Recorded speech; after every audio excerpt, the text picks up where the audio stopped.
Hi hello ನಮಸ್ಕಾರ ಎಲ್ಲ ಪ್ರೀತಿಯ ಕನ್ನಡಿಗರಿಗೆ ಮತ್ತು ಕರ್ನಾಟಕದ ಜನತೆಗೆ. ಸ್ನೇಹಿತರೆ, ಇವತ್ತಿನ ವಿಚಾರ ಬಂದು ಏನು ಸರ್ಕಾರಿ ಶಾಲೆಗಳು ಮುಚ್ಚಲ್ಪಡ್ತಿವೆ, ಅದು ಘನತೆವೆತ್ತ ಕರ್ನಾಟಕ ರಾಜ್ಯ ಸರ್ಕಾರದ ಮಹಾನ್ ಕೊಡುಗೆ. ಈ ಒಂದು ಸರ್ಕಾರ ನಿಜವಾಗ್ಲೂ ಕೂಡ ಕನ್ನಡಿಗರ ಪರವಾಗಿ ಕೆಲಸ ಮಾಡ್ತಾ ಇದೆಯೋ, ಇದು ಕರ್ನಾಟಕದ ಜನತೆಯಿಂದ ಆಯ್ಕೆ ಆಗಿದೆಯೋ ಇಲ್ಲ ಯಾರಿಂದ ಆಯ್ಕೆ ಆಗಿದೆ ಅಂತಕ್ಕಂಥದ್ದು ಒಂದು ದೊಡ್ಡ ಪ್ರಶ್ನೆಯಾಗಿ ಕಾಡ್ತಾ ಇದೆ. 25,683 ಸರ್ಕಾರಿ ಶಾಲೆಗಳನ್ನು ಮುಚ್ಚುತ್ತಾರಂತೆ. ಅದನ್ನು ಮುಚ್ಚಿ ಏನು ಇಂಗ್ಲೀಷ್ ಮೀಡಿಯಂಗೆ ಸಂಬಂಧಪಟ್ಟಂತೆ ಶಾಲೆಗಳನ್ನು ತೆರೀತಾ ಇದ್ದಾರೆ, ಇದನ್ನು ತೆರೀತಾರಂತೆ. ಸರ್ಕಾರಗಳು ತೆರಿಗೆ ಹಣದಲ್ಲಿ ಆಡಳಿತವನ್ನು ಮಾಡ್ತಾ ಇವರೆಲ್ಲರೂ ಕೂಡ ನಮ್ಮ ಪರವಾಗಿ ಕೆಲಸ ಮಾಡ್ತಾ ಇದ್ದಾರೋ ಇಲ್ಲ ರಾಜಕಾರಣಿಗಳು ಸರ್ಕಾರದ ತೆರಿಗೆ ಹಣದಲ್ಲಿ ಖಾಸಗಿ ಕಂಪನಿಗಳನ್ನ ನಡೆಸ್ತಾ ಇದ್ದಾರಲ್ಲ, ಇಂತಹ ಶಾಲೆಗಳಿಗೆ ಅನುವು ಮಾಡಿಕೊಡಲೆಂದೇ ಸರ್ಕಾರಿ ಶಾಲೆಗಳನ್ನು ಮುಚ್ಚುತ್ತಾ ಇದ್ದಾರಾ ಅಂತಕ್ಕಂಥದ್ದು ಒಂದು ದೊಡ್ಡ ಪ್ರಶ್ನೆಯಾಗಿ ಕಾಡುತ್ತೆ. ಇವತ್ತು ತಮ್ಮೆಲ್ಲರಿಗೂ ಕೂಡ ಗೊತ್ತಿರ್ಬೋದು, ಒಂದು ಲೋಕಾರೂಢಿ ಮಾತು ಬಂದಿದೆ. ಏನು ಅಂದರೆ, ಆಸ್ತಿ ಅಡವು ಮಾಡಲಿಲ್ಲ ಅಂದರೂ ಪರವಾಗಿಲ್ಲ, ಮಕ್ಕಳಿಗೆ ಒಳ್ಳೆ ಎಜುಕೇಷನ್ ಕೊಡು, ಶಿಕ್ಷಣ ಕೊಡು ಅಂತ.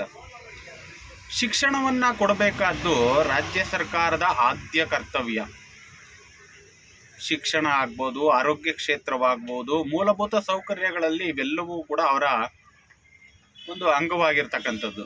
ಆದರೆ ಎಲ್ಲೋ ಒಂದು ಕಡೆ ಶಿಕ್ಷಣವನ್ನು ಮಾರಾಟದ ವಸ್ತುವನ್ನಾಗಿ ಮಾಡಿರ್ತಕ್ಕಂತಹ ಸರ್ಕಾರಗಳು ಇವರದೇ ಪಕ್ಷದ, ಇವರದೇ ರಾಜಕಾರಣಿಗಳ ಅಸ್ತಿತ್ವದಲ್ಲಿರುವ ಖಾಸಗಿ ಶಾಲೆಗಳನ್ನು ದೊಡ್ಡ ಮಟ್ಟದಕ್ಕೆ ಬೆಳೆಸೋದಕ್ಕೆ, ಉತ್ತೇಜನ ಕೊಡುವ ಮಟ್ಟಕ್ಕೆ ಇವತ್ತು ಈ ಒಂದು ಶಿಕ್ಷಣ ಸಂಸ್ಥೆಗಳನ್ನ ತಗೊಂಡು ಹೋಗ್ತಾ ಇದ್ದಾರಾ ಅಂತಕ್ಕಂಥದ್ದು ಒಂದು ದೊಡ್ಡ ಪ್ರಶ್ನೆಯಾಗಿ ಕಾಡ್ತಾ ಇದೆ. ಸ್ನೇಹಿತರೆ, ತಮ್ಮೆಲ್ಲರಿಗೂ ಕೂಡ ಗೊತ್ತಿರ್ಬೋದು, ಇವತ್ತು ಶಿಕ್ಷಣ ಎಷ್ಟು ಮಹತ್ವವನ್ನು ಪಡ್ಕೊಂಡಿದೆ ಮತ್ತು ಎಷ್ಟು ಮಟ್ಟಕ್ಕೆ ದೊಡ್ಡ ಹಣಕಾಸನ್ನು ವ್ಯವಹಾರವನ್ನು ಮಾಡುವಂಥ ಒಂದು ಸಂಸ್ಥೆಯಾಗಿ ಬೆಳೀತಾ ಇದೆ ಅಂತಕ್ಕಂಥದ್ದು ತಮ್ಮೆಲ್ಲರಿಗೂ ಕೂಡ ಗೊತ್ತಿರ್ಬೋದು.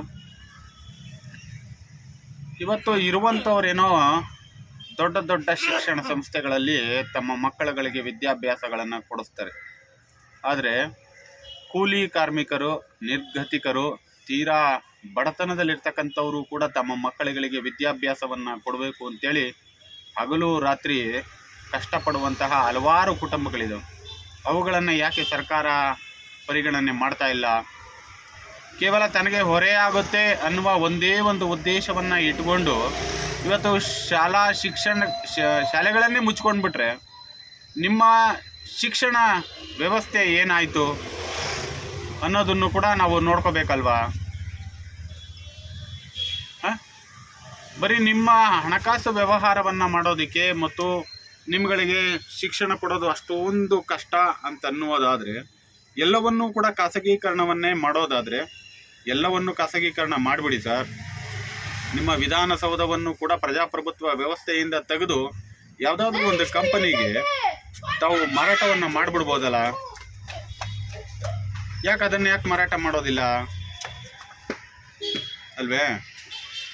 ಹಾಗೆ ಈ ಒಂದು ವಿಚಾರದಲ್ಲಿ ಏನು ಸರ್ಕಾರ ಶಾಲೆಗಳನ್ನು ಮುಚ್ಕೊಳ್ತಾ ಬರ್ತಾ ಇದೆ, ಇದ್ರ ವಿರುದ್ಧವಾಗಿ ಎಲ್ಲ ಕನ್ನಡಿಗರು ಕೂಡ ಧ್ವನಿಯನ್ನು ಎತ್ತಬೇಕಾಗುತ್ತೆ. ಸರ್ಕಾರ ಏನು ಈ ತೀರ್ಮಾನವನ್ನು ಕೈಗೊಳ್ತಾ ಇದೆ ಇದನ್ನು ಖಂಡಿಸಬೇಕಾಗುತ್ತೆ. ಒಂದು ಮಗು ಇದ್ದರೂ ಕೂಡ ಶಿಕ್ಷಣ ಕೊಡಬೇಕಾದ್ದು ಸರ್ಕಾರದ ಆದ್ಯ ಕರ್ತವ್ಯ. ಸುಮ್ಮನೆ 50 ಮಕ್ಕಳಿದ್ದಾವೆ, 100 ಮಕ್ಕಳಿದ್ದಾವೆ, ಇದನ್ನು ನಾವು ಮೇಂಟೈನ್ ಮಾಡೋಕ್ಕಾಗಲ್ಲ ಅಂದಮೇಲೆ ತೆರಿಗೆಯನ್ನು ಏಕೆ ತಗೋಬೇಕು? ನೀವು ಸಾವಿರಾರು ಜನಗಳಿಂದ ತೆರಿಗೆಯನ್ನು ಏನಕ್ಕೆ ಕಲೆಕ್ಟ್ ಮಾಡಬೇಕು? ಶಿಕ್ಷಣವನ್ನು ಕೊಡಬೇಕಾದ್ದು ತಮ್ಮ ಆದ್ಯ ಕರ್ತವ್ಯ, ಸರ್ಕಾರದ ಆದ್ಯ ಕರ್ತವ್ಯ. ಶಿಕ್ಷಣವನ್ನು ಕೊಡಲೇಬೇಕು, ಪ್ರತಿಯೊಂದು ಪ್ರಜೆಗೂ ಕೂಡ ಶಿಕ್ಷಣವನ್ನು ಕೊಡಬೇಕು. ನಿಮಗೆ ಅಷ್ಟೊಂದು ಕಷ್ಟ ಆಗಿದ್ದರೆ ಅಧಿಕಾರದಿಂದ ಕೆಳಗಿಳಿದು ಬೇರೆ ಯಾರಾದರೂ ಉತ್ತಮ ಶಿಕ್ಷಣ ಕೊಡುವಂತಹ ಆಡಳಿತಕ್ಕೆ ದಾರಿಯನ್ನು ಮಾಡಿಕೊಡಿ. ನಿಮ್ಮ ಕೈಲಿ ಆಗಲ್ಲ ತಾನೇ? ಯಾಕೆ ಆ ಸೀಟಲ್ಲಿ ಕೂತ್ಕೊಳ್ತೀರಾ? ನಿಮ್ಮ ಕೈಲಿ ಆಗಲ್ಲ ಅಂದಮೇಲೆ ಆ ಸೀಟಲ್ಲಿ ಕೂತ್ಕೊಳ್ಳೋದಕ್ಕೆ ನಿಮಗೆ ಅರ್ಹತೆ ಇಲ್ಲ ಅನ್ನೋದನ್ನು ತಾವೇ ನಿರೂಪಿಸ್ತಾ ಇದ್ದೀರಾ ಅಂದಮೇಲೆ ನೀವು ಆ ಜಾಗಕ್ಕೆ ಕೂತ್ಕೊಳ್ಳೋದಕ್ಕೆ ಅರ್ಹತೆ ಇಲ್ಲ.